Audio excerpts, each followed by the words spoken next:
Hi everyone, welcome back to Geeks Idea, a channel of learning and imparting knowledge. This is the series on modern history of India.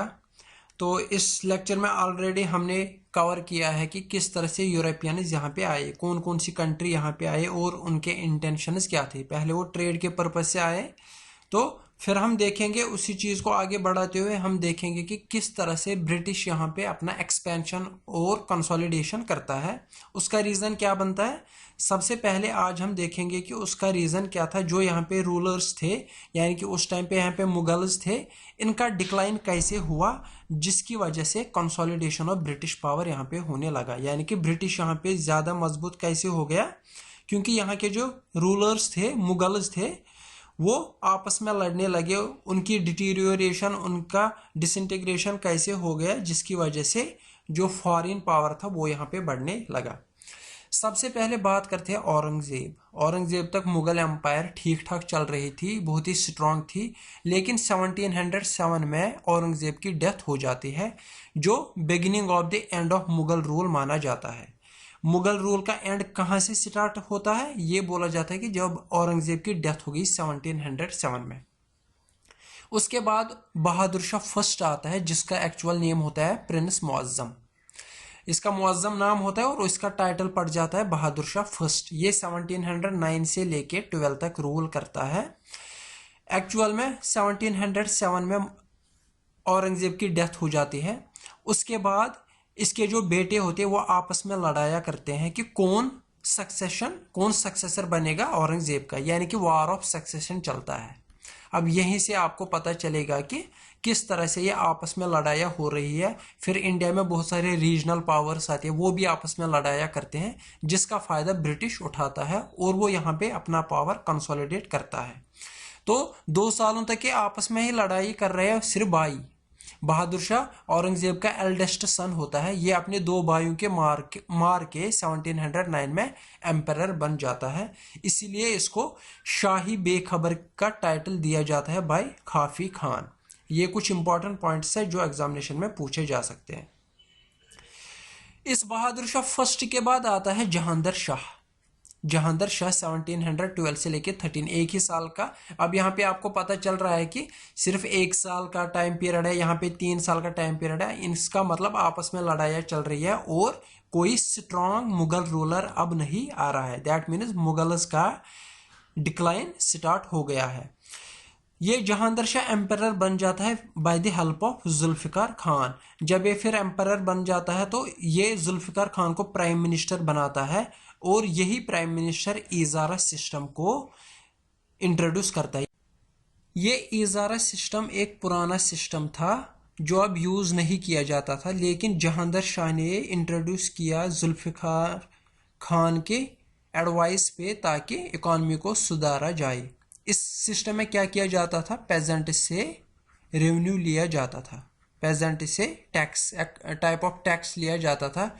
जो higher bidder होता था, actually contract दिया जाता था कि कौन revenue जमा करेगा। जो हाईएस्ट बिड लगाता था, जैसे कि आज किया जाता है कॉन्ट्रैक्ट्स में, जो हाईएस्ट बिड लगाता था उसी को कॉन्ट्रैक्ट दिया जाता था। फिर वो पेजेंट से ऐसे तैसे करके रेवेन्यू कलेक्ट करता था। तो इससे ज़्यादा फायदा कंपनी को ही होता था, ये पेजेंट्स के बारे में कुछ भी नहीं सोचता था। इसी तरह जहांगीर शाह के टाइम पे जजिया भी अबॉलिश किया गया था, जो कि औरंगजेब के टाइम पे इंट्रोड्यूस किया गया था। 1713 में आ जाता है फारूक सियार। Very very important name. क्यों, ये हमने ऑलरेडी डिस्कस किया हुआ है। ये फरमान जारी करता है, फ्री ट्रेडिंग राइट्स देता है, जिसको मैग्ना कार्टा ऑफ कंपनी बोला जाता है। इसने बोला कि कंपनी दस्तक इशू कर सकता है, यानी कि पासेस इशू कर सकता है, और उनके कॉइन्स को अपनी करेंसी बना दी। ये एम्परर बन जाता है with the help of Syed brothers. Syed brothers कौन कौन था, अब्दुल्ला खान एंड हुसैन अली। इनको किंग मेकर्स का नाम दिया गया है। क्यों, ये हमें आगे पता चलेगा। जब ये सईद ब्रदर्स एक टाइम पे क्या करते हैं, ये इस फारूक सियार को डिथ्रोन करते हैं, यानी कि एम्पररशिप से हटा देते हैं। किसकी मदद से, पेशवा बालाजी विश्वनाथ की मदद से।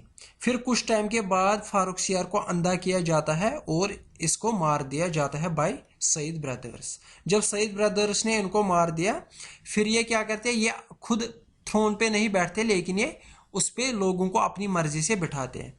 तो ये किसको बिठाते हैं थ्रोन पे? रफीउद दरजात को, जो कि फेब 28 से जून 4 1719 में रूल करता है। ये शॉर्टेस्ट पीरियड है किसी मुगल एम्परर का।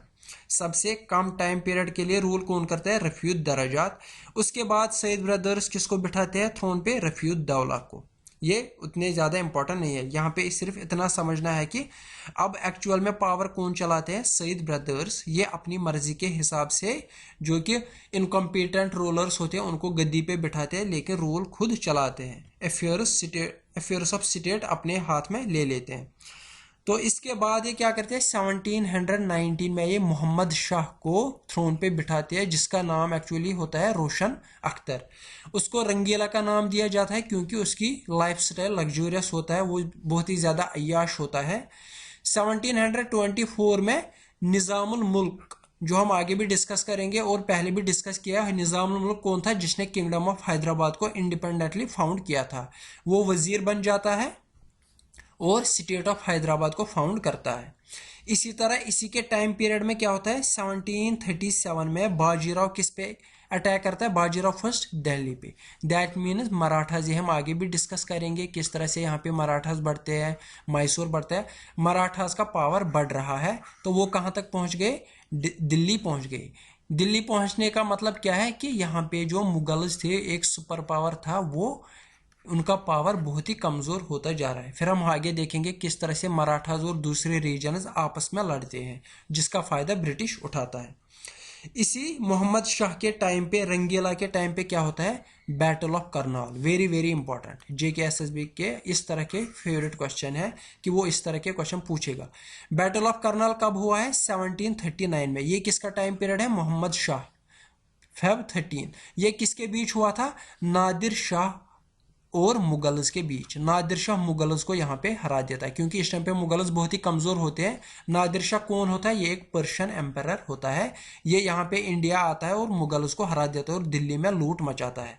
दिल्ली में लूट मचाता है तो कोहिनूर को यहाँ से ले जाता है, पीकॉक थ्रोन को यहाँ से ले जाता है और 75 करोड़ ट्रेजरी ऑफ दिल्ली से ले जाता है।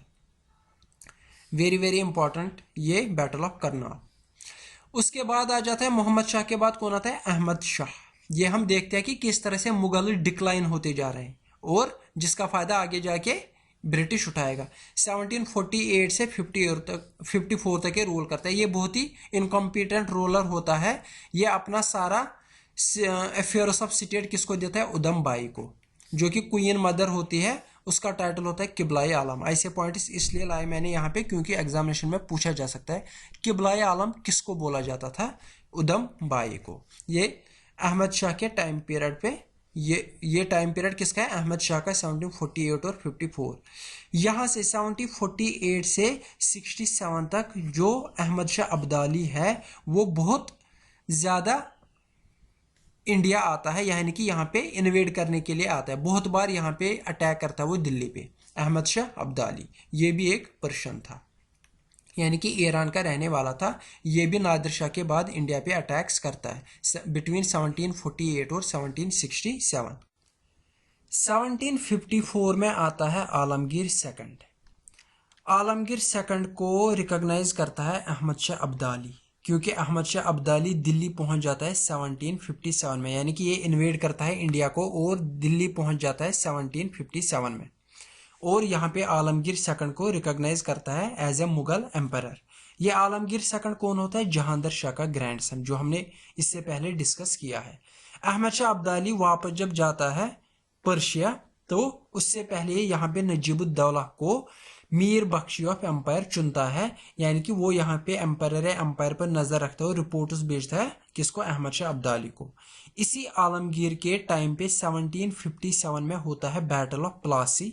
बैटल ऑफ प्लासी में क्या होता है? उससे किस तरह ब्रिटिश एम्पायर यहाँ पे स्टार्ट हो जाती है और उनको किस तरह से फायदा मिलता है, वो हम अच्छे से डिस्कस करेंगे जब हम आगे उसको देखेंगे। यहाँ पे हम सिर्फ इतना देख रहे हैं कि किस तरह से मुगल डिक्लाइन हो रहे हैं आहिस्ता आहिस्ता से। आलमगीर सेकंड के बाद आ जाता है शाह आलम सेकंड।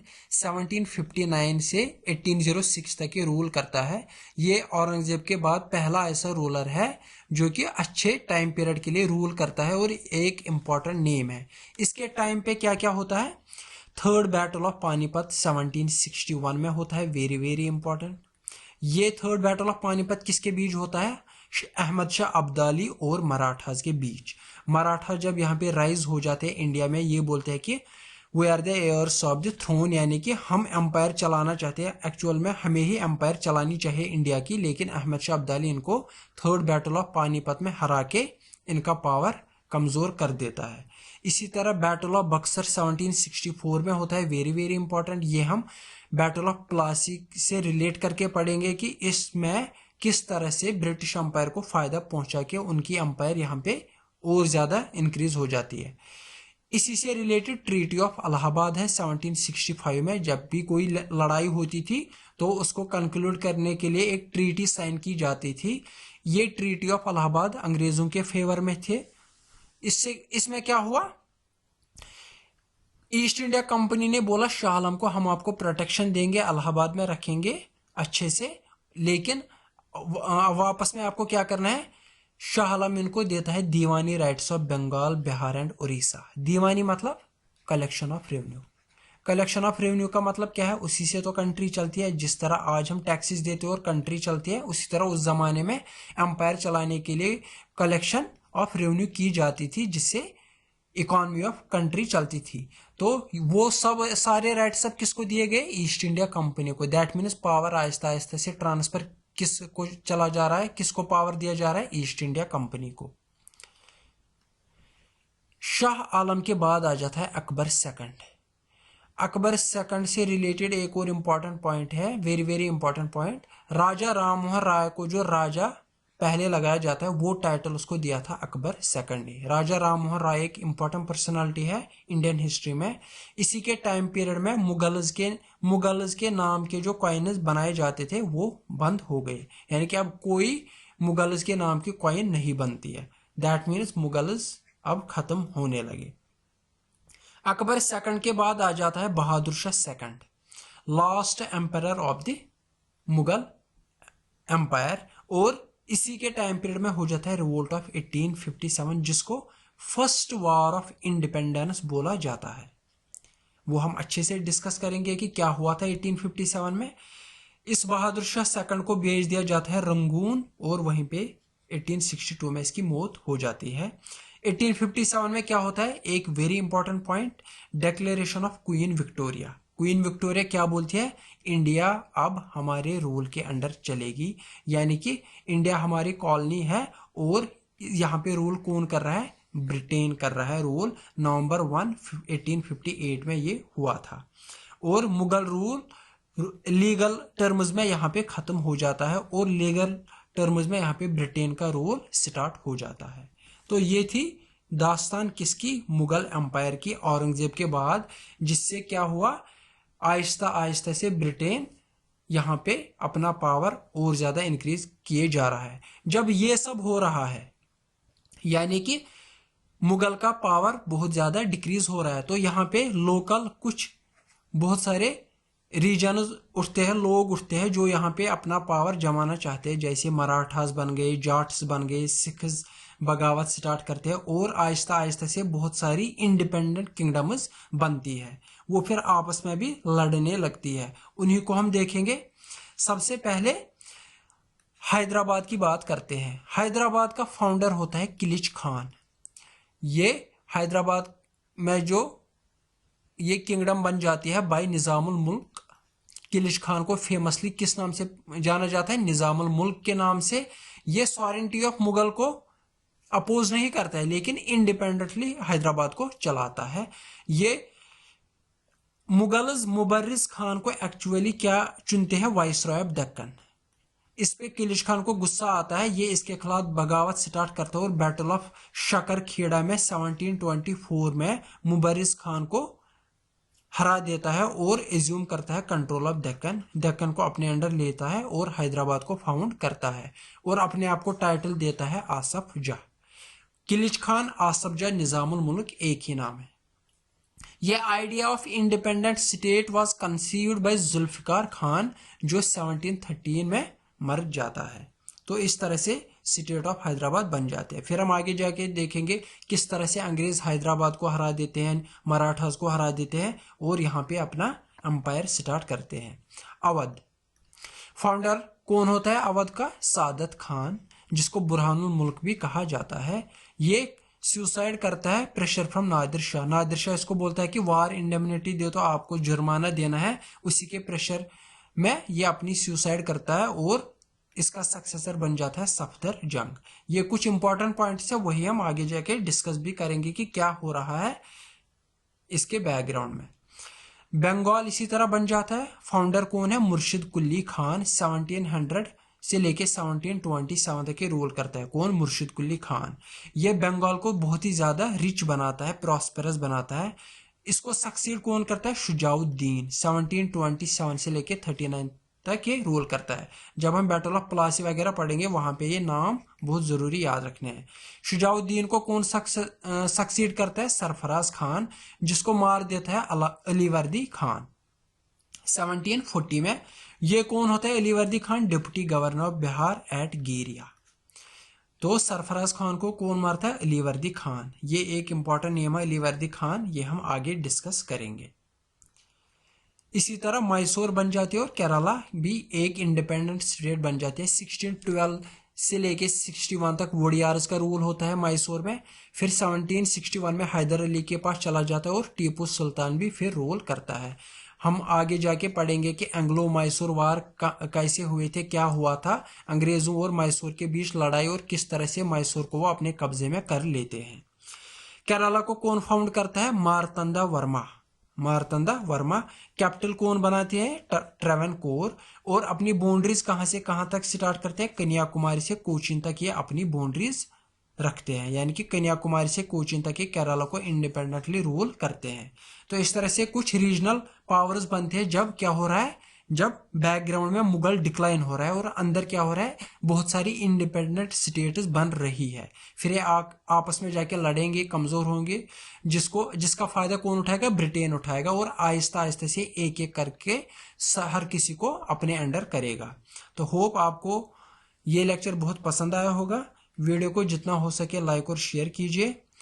मिलते हैं अगले वीडियो में जिसमें हम पढ़ेंगे expansion and consolidation of British power. किस तरह से ब्रिटेन आहिस्ता आहिस्ता से बंगाल को अपने कब्जे में करेगा, फिर मैसूर को अपने कब्जे में करेगा और ब्रिटेन का रूल यहाँ पे स्टार्ट हो जाएगा। तो थैंक यू वेरी मच।